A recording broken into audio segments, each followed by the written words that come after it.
Pemerintah Kabupaten Bovendigul melalui Badan Pengelola Keuangan dan Aset Daerah menggelar forum grup diskusi membahas standar harga satuan transportasi lokal.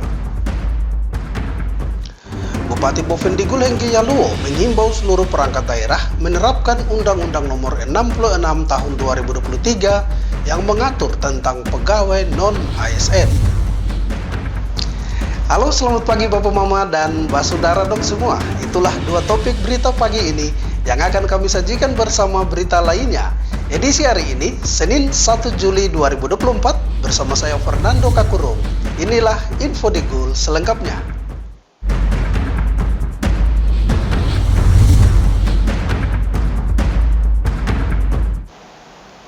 Bapak Mama, kita ke berita pertama. Pemerintah Kabupaten Bovendigul melalui Badan Pengelola Keuangan dan Aset Daerah menggelar fokus grup diskusi membahas standar harga satuan transportasi lokal. Kegiatan ini merupakan hasil kajian akademis yang dilakukan untuk menyesuaikan standar harga satuan yang berlaku di daerah ini. Forum grup diskusi dilaksanakan untuk meningkatkan efisiensi penggunaan anggaran dan transparansi dalam pengelolaan keuangan daerah. Melalui FGD ini diharapkan dapat memberikan kontribusi positif dalam menetapkan standar harga satuan yang adil dan sesuai dengan kondisi lokal. Hal ini disampaikan Asisten Bidang Pemerintahan dan Kesejahteraan Rakyat, Dr. Viviana Maharani, dalam sambutannya saat membuka FGD tersebut. Dijelaskannya, pemerintah pusat akan terus mendorong perbaikan tata kelola APBD yang baik. Pengelolaan APBD yang transparan dan akuntabel diarahkan untuk pembangunan daerah dan pemerataan kesejahteraan masyarakat. Salah satu bentuk dukungan tersebut adalah melalui penetapan standar satuan biaya yang menjadi bagian dari APBD dan diatur dalam Peraturan Presiden Nomor 53 Tahun 2023 tentang perubahan atas Peraturan Presiden Nomor 33 Tahun 2020 tentang standar harga satuan regional. Pemerintah pusat akan terus mendorong perbaikan tata kelola APBD yang baik. Pengelolaan APBD yang transparan dan akuntabel diarahkan untuk pembangunan daerah dan pemerataan kesejahteraan masyarakat. Salah satu bentuk dukungan tersebut adalah melalui standar satuan biaya yang menjadi bagian dari APBD yang diatur dalam Peraturan Presiden Nomor 53 Tahun 2023 tentang perubahan atas Peraturan Presiden Nomor 33 Tahun 2020 tentang standar satuan regional. Viviana juga menyebutkan, tanpa standar harga satuan bagi pemerintah daerah dalam penyusunan APBD akan menyebabkan perbedaan harga satuan yang signifikan antara satu daerah dengan daerah lainnya. Standar harga satuan pada masing-masing daerah harus disusun dengan memperhatikan tingkat kemahalan yang berlaku di daerah tersebut. Diharapkan melalui FGD ini dapat menjadi dasar yang kuat untuk penyusunan kebijakan terkait standar harga satuan transportasi lokal yang nantinya akan mendukung efisiensi dan efektivitas pengelolaan anggaran daerah serta memperkuat tata kelola keuangan secara keseluruhan. Tim Liputan, Digul TV, Dedi mengabarkan. Kepala Badan Pengelola Keuangan dan Aset Daerah Bovendigul, Warinto Gulto menyebut penetapan standar harga satuan ini merupakan hasil kerjasama pemerintah daerah dengan pihak akademisi. Langkah ini merupakan respon terhadap temuan Badan Pemeriksa Keuangan pada tahun 2022 yang menyoroti perlunya perbaikan dalam pengelolaan anggaran perjalanan dinas di daerah. Pemerintah daerah Bovendigul melalui Badan Pengelola Keuangan dan Aset Daerah menjalin kerjasama dengan pihak akademisi Universitas Cendrawasih Papua untuk menetapkan standar harga satuan transportasi lokal yang didasari dengan Peraturan Presiden Nomor 33 Tahun 2020 dan Perpres Nomor 50 Tahun 2023, memberikan landasan yang kuat bagi pemerintah daerah untuk melakukan inovasi dalam penetapan standar harga satuan ini. Kepala BPKAD Bovendigul, Warinto Gulto mengatakan, temuan Badan Pemeriksa Keuangan Perwakilan Papua telah mendorong Pemda untuk melakukan survei mendalam terkait standar harga satuan ini. Menurutnya, hal ini bukan untuk menambah atau mengurangi anggaran perjalanan dinas karena telah melalui kajian analisis yang matang dan akan ditetapkan menjadi peraturan Bupati. Dan kita panjatkan puji Memang awalnya ini kita menjalin kerjasama sama Uncen ini Pak, karena amanat dari LHP BPK di tahun 2022 dengan terbitnya Perpres 33 2020 dan Perpres 53 2023 ada hal-hal yang bisa kita inovasi di dalam, seperti yang dibilang Pak Rektor tadi. Mungkin ada di setiap OPD itu ada perbedaan-perbedaan. Jadi ini kita adakan survei ini bukan untuk mengurangi dan menambah, bisa kurang, bisa tambah. Karena ini sudah kajian analisis. Jadi kalau seperti kita yang sudah berpendidikan, yang kita percaya itu adalah ilmu pengetahuan. Melalui kerjasama dengan pihak akademisi, diharapkan dapat menghasilkan kerangka kerja yang solid dan berbasis ilmiah untuk menetapkan standar harga satuan yang adil dan sesuai dengan kondisi lokal di Kabupaten Bovendigul. FGD ini juga melibatkan para pakar akademisi serta praktisi yang kompeten di bidang transportasi untuk memastikan keberhasilan implementasi standar harga satuan ini. Penerapan harga standar satuan transportasi lokal yang jelas dan transparan diharapkan dapat memperkuat tata kelola keuangan daerah dan meningkatkan efisiensi penggunaan anggaran pemerintah. Dengan demikian, setiap pengeluaran untuk perjalanan dinas dapat terkelola dengan lebih baik dan sesuai dengan ketentuan yang berlaku. Tim Liputan, Digul TV, Dedi mengabarkan. Bapak, Mama, dan Mbak Saudara dong semua, jangan kemana-mana, info Digul akan kembali sesaat lagi. Tetaplah bersama kami.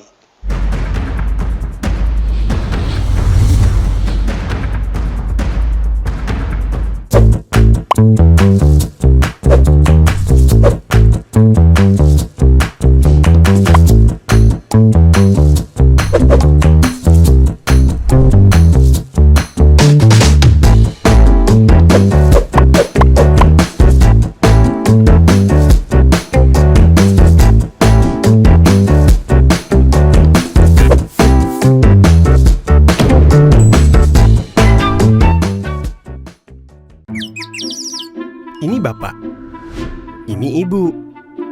Dulu katanya hubungan mereka itu sulit. Kalau kangen, ribet. Harus tulis surat, ngabisin kertas. Mesti jadi sultan kalau mau telepon gebetan. Mau nanya kabar, harus pakai atraksi. Kalau sekarang, semua serba digital. Apa aja digital. Surat-suratan, non-stop chattingan, telepon gebetan, internet jadi andalan. Sekarang, kita makin terkoneksi dengan pembangunan infrastruktur digital yang lebih merata. Kominfo mewujudkan transformasi digital di Indonesia. Membuat Indonesia terkoneksi, makin digital, makin maju. Lain dulu, lain sekarang, kini terkoneksi.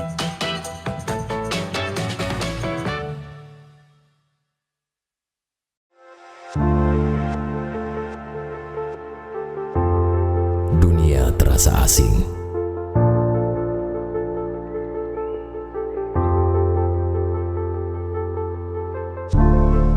Karena makna yang hilang. Manusia dengan topeng dipertontonkan. Berjalan dengan arogan. Hanya untuk menutupi kekurangan.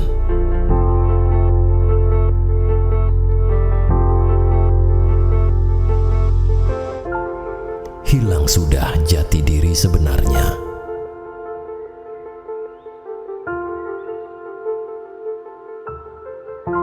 Jujurlah, walaupun menyakitkan.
Terima kasih Bapak Mama, kita kembali ke info selanjutnya. Kegiatan fokus grup diskusi untuk menetapkan standar harga satuan transportasi lokal dilatar belakangi temuan Badan Pemeriksa Keuangan. Peraturan Bupati yang mengatur penggunaan anggaran operasional setiap organisasi perangkat daerah telah menciptakan persepsi di kalangan OPD yang memanfaatkan anggaran untuk perjalanan dinas. Dilaksanakannya FGD standar harga satuan transportasi lokal menjadi sarana penting untuk merumuskan kebijakan yang lebih transparan dan akuntabel dalam penggunaan anggaran daerah, khususnya terkait dengan biaya transportasi, karena dengan dilaksanakannya FGD ini dapat menghasilkan standar satuan harga transportasi lokal yang jelas dan sesuai dengan kebutuhan aktual di daerah. Rektor Universitas Musamus, Beatus Tambaik mengatakan, kegiatan ini sangat urgen dan mendesak karena ini hasil dari temuan BPK, di mana Perbub yang dikeluarkan Bupati dalam pengimplementasian setiap OPD membuat persepsi masing-masing untuk memanfaatkan anggaran-anggaran yang ada, terutama dalam melakukan perjalanan dinas, sehingga dengan adanya fokus grup diskusi, standar harga satuan transportasi lokal ini bisa ditetapkan menjadi Perbub dan diimplementasikan nantinya pada tahun 2025.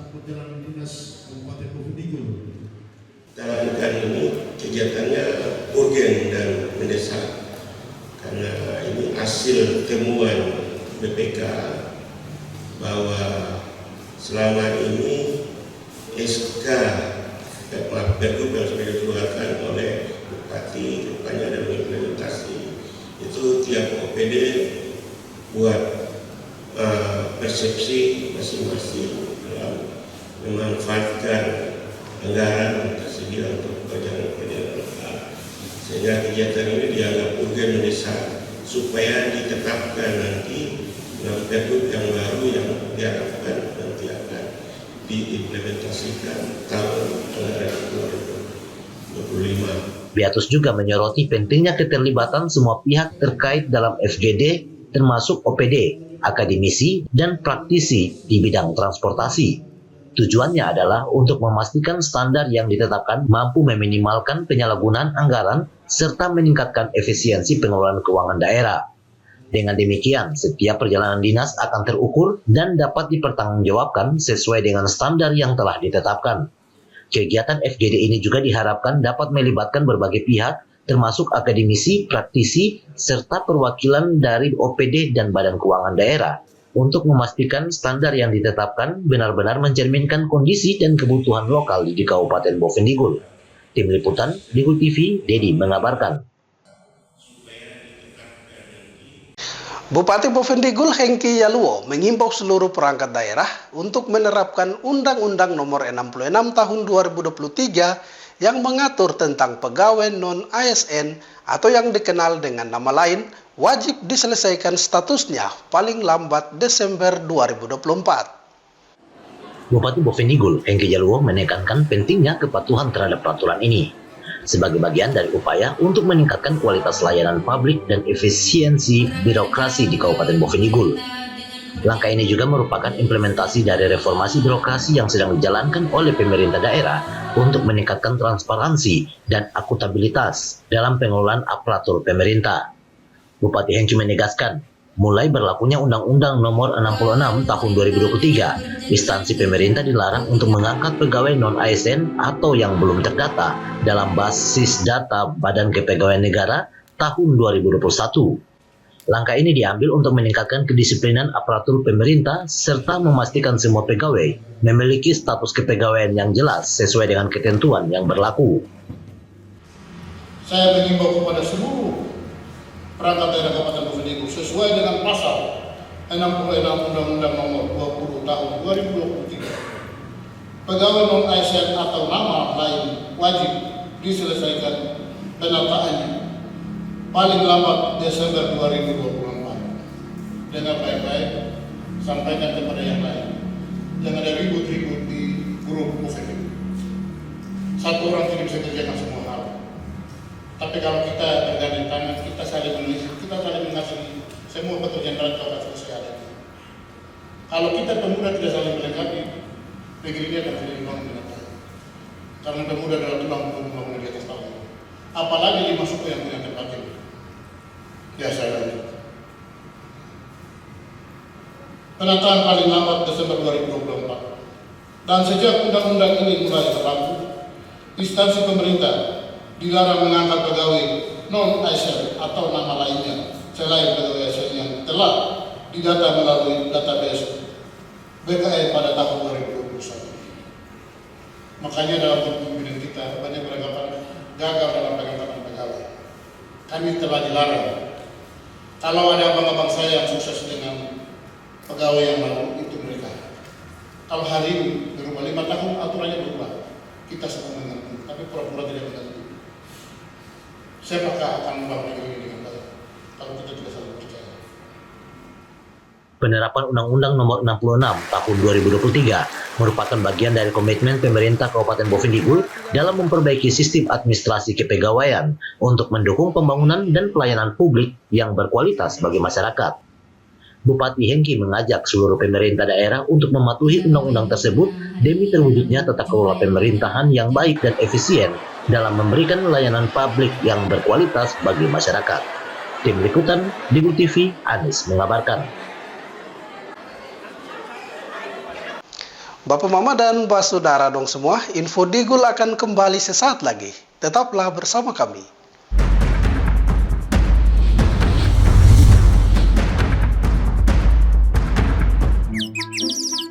Ini bapak, ini ibu. Dulu, katanya hubungan mereka itu sulit. Kalau kangen, ribet. Harus tulis surat, ngabisin kertas. Mesti jadi sultan kalau mau telepon gebetan. Mau nanya kabar, harus pakai atraksi. Kalau sekarang, semua serba digital. Apa aja digital. Surat-suratan, non-stop chattingan, telepon gebetan, internet jadi andalan. Sekarang, kita makin terkoneksi dengan pembangunan infrastruktur digital yang lebih merata. Kominfo mewujudkan transformasi digital di Indonesia. Membuat Indonesia terkoneksi, makin digital, makin maju. Lain dulu, lain sekarang, kini terkoneksi.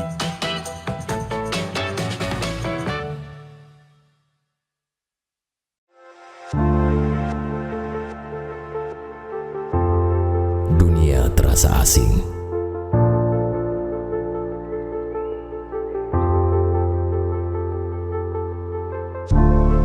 Karena makna yang hilang. Manusia dengan topeng dipertontonkan. Berjalan dengan arogan. Hanya untuk menutupi kekurangan.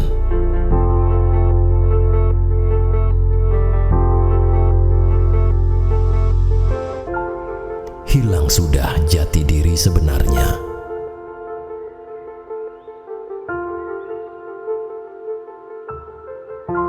Jujurlah, walaupun menyakitkan.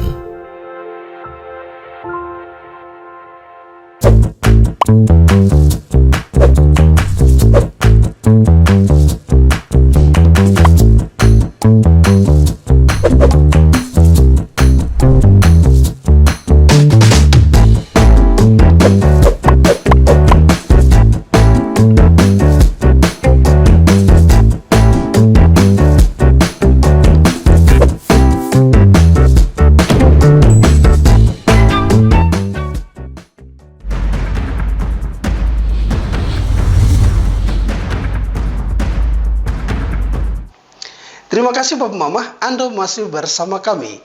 Dinas Komunikasi dan Informatika Bovendigul memfasilitasi dialog interaktif antara OPD pengampu dana otsus dan masyarakat di Balai Kampung Oso Distrik Mendip Tanah. Kegiatan dialog ini untuk memberikan pemahaman kepada masyarakat terkait proses pemanfaatan dana otonomi khusus di Kabupaten Bovendigul tahun anggaran 2022-2023.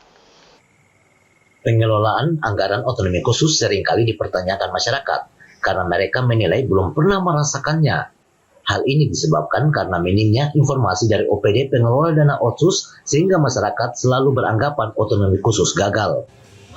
Padahal pelaksanaannya tidak demikian. Sudah banyak program kerja yang dilakukan pemerintah melalui anggaran otonomi khusus. hanya saja tidak disampaikan, sehingga masyarakat menilai semua program kerja yang dilakukan OPD pengampu dana otonomi khusus menggunakan anggaran pendapatan belanja daerah atau APBD. Menjawab anggapan miring masyarakat, Dinas Komunikasi dan Informatika Bovendigul melalui bidang layanan informasi dan komunikasi publik menginisiasi dialog interaktif antara OPD pengampu dana otonomi khusus dan masyarakat yang dilakukan di Balai Kampung Oso, Distrik Mindip Tanah, di mana OPD pengampu dana otonomi khusus yang diundang dalam dialog tersebut terdiri dari Dinas Pemukiman Lingkungan Hidup dan Pertanahan, BP4D, TPHPP, Perkebunan, dan Dinas Koperindakop Bovendigul. Dialog tersebut bertujuan untuk memberikan pemahaman kepada masyarakat tentang apa dan bagaimana dana otonomi khusus itu dikelola, khususnya untuk penggunaan dana otonomi khusus tahun 2022 dan 2023. Hal ini disampaikan Kepala Bidang Layanan Informasi dan Komunikasi Publik Dinas Komunikasi dan Informatika Bovendigul, Isa Derlina. Menurutnya, kegiatan dialog ini menghadirkan tokoh masyarakat, aparat kampung, tokoh agama, serta masyarakat penerima manfaat yang berdialog langsung dengan OPD pengguna dana otonomi khusus di Kabupaten Bovendigul. Hal ini sangat penting agar masyarakat bisa mengetahui program kerja apa saja yang telah dilaksanakan OPD pengguna dana otonomi khusus di Distrik Mindip Tanah untuk tahun anggaran 2022-2023. Kegiatan kami ini selain untuk menyatakan tentang keterbukaan informasi, kami juga mengandeng beberapa OPD, yaitu perkebunan, pertanian, pemukiman, dan juga Perindakop serta perkebunan, karena OPD-OPD tersebut mereka yang pelaksanaan otsusnya di Distrik Mindip Tanah tahun 2022 dan 2023. Artinya dengan mendatangkan narasumber tersebut, para peserta dialog sebagai penerima manfaat, mereka secara langsung dapat berdialog tentang apa yang sudah dilakukan di Distrik Mindip Tanah oleh OPD yang pelaksanaan otsusnya di tahun 2022 dan 2023. Isa Derlina juga menyebutkan, Diskominfo sengaja menggandeng beberapa OPD teknis dalam dialog tersebut agar bisa langsung bertatap muka dengan masyarakat, sebagai upaya memberikan keterbukaan informasi kepada masyarakat. Diharapkan melalui kegiatan dialog interaktif ini, masyarakat bisa memahami berbagai program kerja otonomi khusus yang sudah dan akan dilaksanakan ke depan, sehingga tidak lagi masyarakat mempertanyakan pengelolaan anggaran otonomi khusus di wilayah tempat tinggal mereka. Tim Liputan Ligul TV, Anis mengabarkan.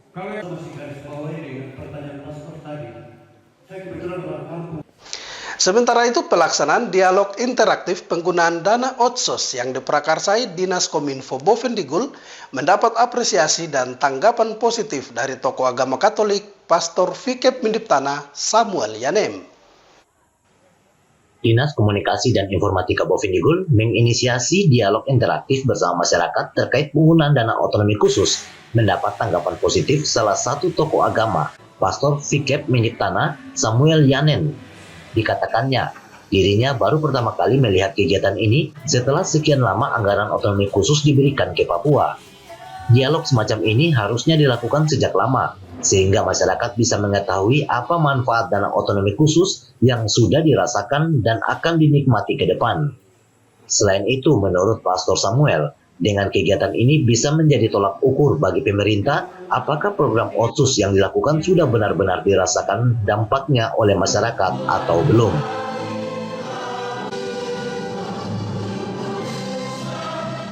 Memang kita pantas bersyukur bahwa dana otonomi khusus telah dikucurkan oleh pemerintah pusat dan otonomi khusus dikhususkan bagi Papua. Nah, dengan harapan bahwa masyarakat Papua dapat mengalami dan merasakan. Dengan adanya dialog interaktif ini, kita semua mengerti, mengetahui dan memahami banyak harapan-harapan dari masyarakat bahwa mereka masih banyak yang belum mengalami dan merasakan secara baik dan benar pemanfaatannya. Maka di sini perlu koordinasi dan komunikasi, evaluasi dan monitoring yang baik dan benar dari pihak-pihak terkait yang mengelola dana otonomi khusus dan disalurkan penyalurannya kepada masyarakat yang memiliki, menerima dan pemanfaatannya dibuat untuk masyarakat.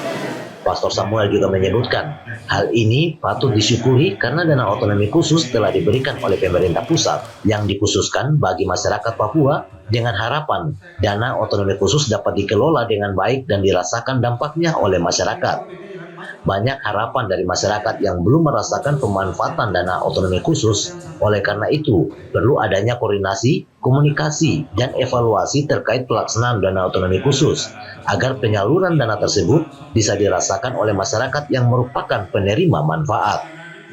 Diakui Pastor Samuel, dalam dialog tersebut terlihat pemerintah daerah perlu lebih lagi memaksimalkan pelaksanaan otonomi khusus di distrik milik tanah. Secara jujur, masyarakat harus mengakui bahwa pelaksanaan otonomi khusus sudah berjalan namun belum maksimal. Tim Liputan, Digul TV, Anis mengabarkan.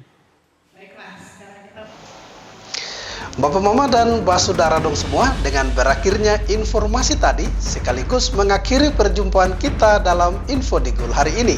Terima kasih atas kebersamaan Bapak Mama dong semua, dan terimalah salam persaudaraan kita. Nukbagen gubbagenep, gubbagenep nukbagen. Saya ada karena kamu ada karena saya ada. Saya Fernando Kakurung mewakili seluruh kerabat redaksi yang bertugas. Mohon pamit undur diri. Selamat pagi dan sampai jumpa.